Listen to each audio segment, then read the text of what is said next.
আপোনাৰ যদি পায়খানা ৰাস্তাৰে তেজ গৈছে বা এনিমিয়া হৈছে আৰু আপোনাৰ কোলন কেঞ্চাৰ সন্দেহ হৈছে, আপুনি ডক্টৰৰ ওচৰত যাব।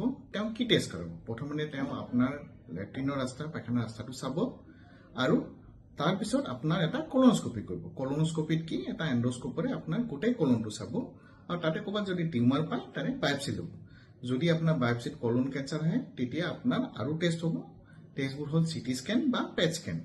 তাৰপিছত আপোনাৰ ট্ৰিটমেণ্ট হ'ব।